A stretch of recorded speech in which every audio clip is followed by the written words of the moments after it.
After the mass extinction event at the end of the Cretaceous period, about 66 million years ago, most famously wiping out non-avian dinosaurs, many ecological niches opened up, and various groups of predators rose to dominance, especially during the Paleocene and Eocene epochs of the early Cenozoic era.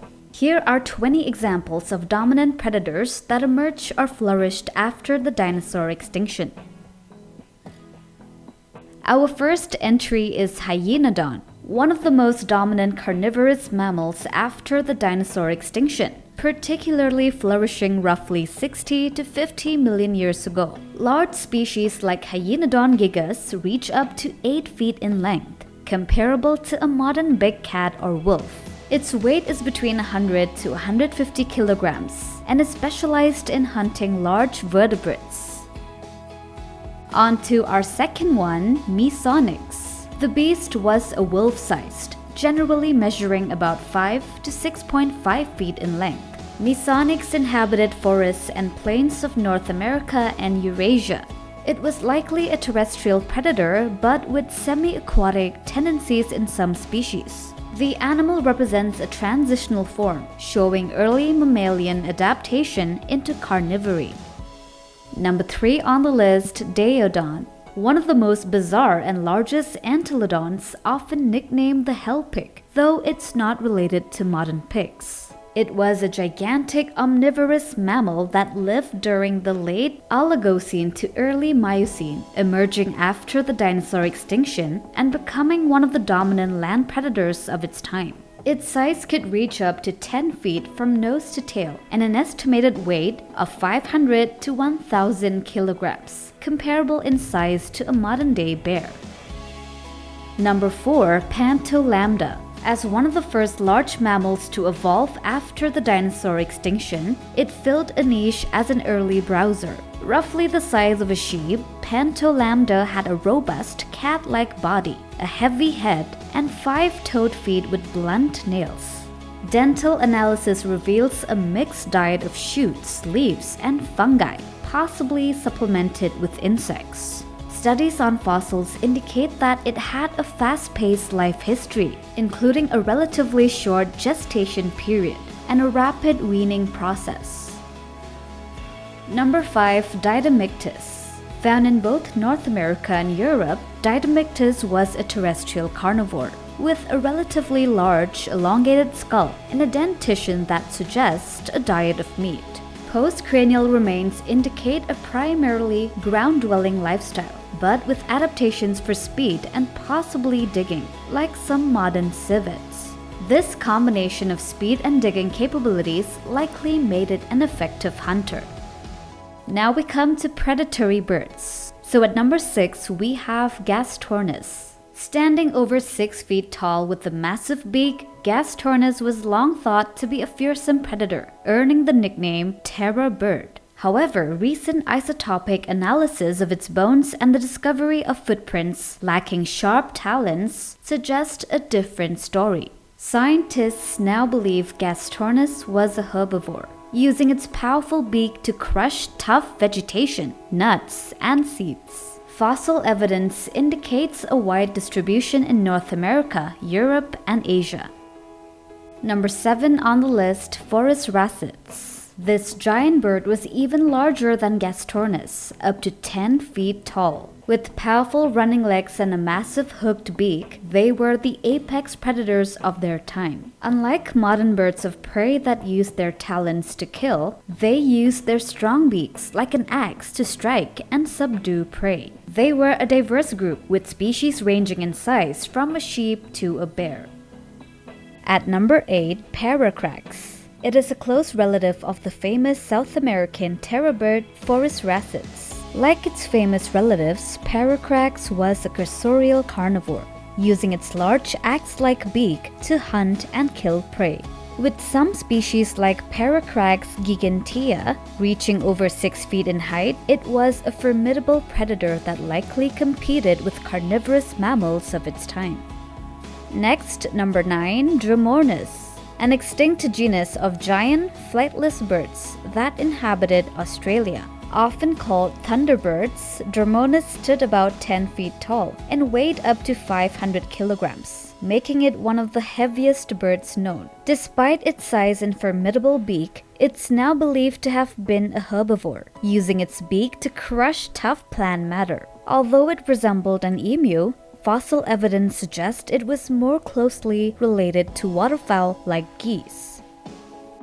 Now at number 10, Titanus. This terror bird lived in what is now North America, likely arriving from South America during the Great American Biotic Interchange. Titanus stood over 8 feet tall and had a massive beak like any other terror birds. As a top terrestrial predator, it hunted mammals and other vertebrates, dominating open landscapes before going extinct due to climate changes and competition from large carnivorous mammals.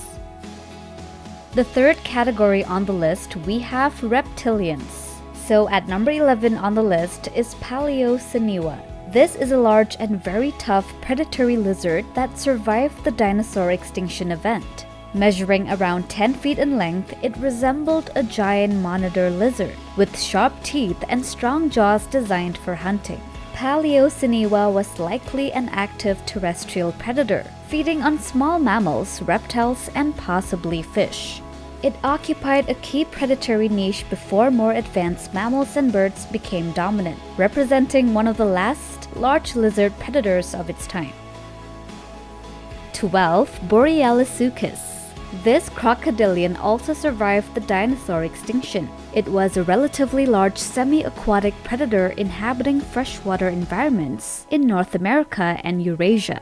Borealisuchus had a long, narrow snout with sharp teeth, well adapted for catching fish and small vertebrates, though it likely scavenged or hunted larger prey too. As an early crocodilian, it played an important role in post-dinosaur extinction ecosystems, bridging the gap between ancient and modern crocodilians. Number 13. Thoracosaurus. A long-snouted marine crocodiliform that resembled modern gharials, with an elongated narrow snout and sharp teeth, ideal for catching fish. It inhabited coastal and estuarine environments across North America and Europe, thriving in shallow seas and river deltas. As one of the few crocodiliforms to survive the dinosaur extinction, it remained an important aquatic predator. Now at 14, we have Titanoboa, the largest snake ever discovered. Living about 60 million years ago, Titanoboa reached lengths of up to 40 to 50 feet. Titanoboa was a massive constrictor-type snake that thrived in the hot, humid tropical rainforests of what is now Colombia. It likely preyed on large fish, crocodilians, and possibly other vertebrates. As an apex predator of its ecosystem, Titanoboa illustrates how reptiles briefly dominated large predatory niches before mammals became dominant. Number 15. Beelzebufo.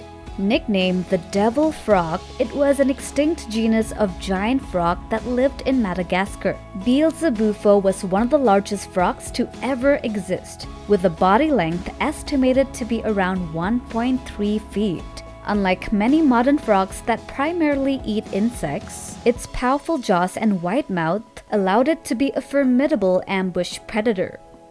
And now we come to the last 5, the aquatic predators. At number 16, we have Carcharocles angustidens. It is considered a direct ancestor of the infamous megalodon. Measuring up to 30 feet in length, it was one of the largest marine predators of its time. It had large serrated teeth adapted for slicing through the flesh of large marine mammals, fish, and other sharks.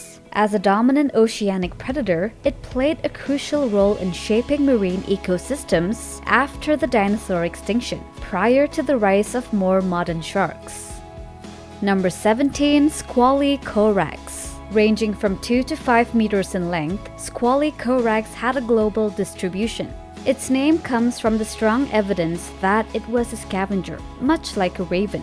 Squalicorax had serrated triangular teeth, similar to those of a tiger shark, which were well suited for tearing flesh. Fossilized teeth and bite marks have been found on a variety of marine animals, and even on the bones of dinosaurs, indicating that it was an opportunistic feeder. 18. Ambulocetus.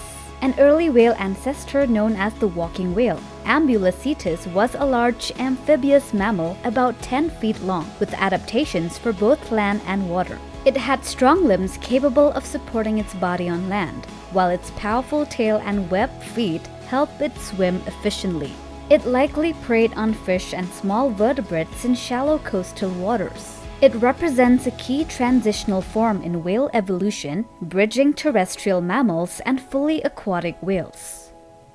Moving along to number 19, Pakicetus. Now this was a small terrestrial and semi-aquatic mammal, roughly the size of a modern wolf, measuring about 3 to 5 feet in length.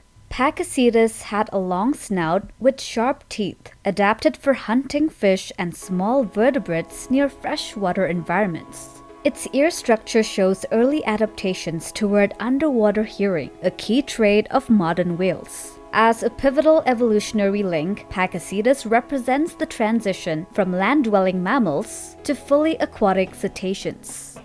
And the last one, number 20, Basilosaurus. Basilosaurus was a prehistoric, fully aquatic whale that lived around 40 to 34 million years ago. Measuring up to over 60 feet in length, it had an elongated serpentine body with tiny vestigial hind limbs. It was one of the earliest large whales, showcasing a transition from land-dwelling ancestors to fully marine life. Basilosaurus was a powerful predator, feeding on fish and smaller marine mammals. Its fossils are mostly found in North America, Africa, and the Middle East.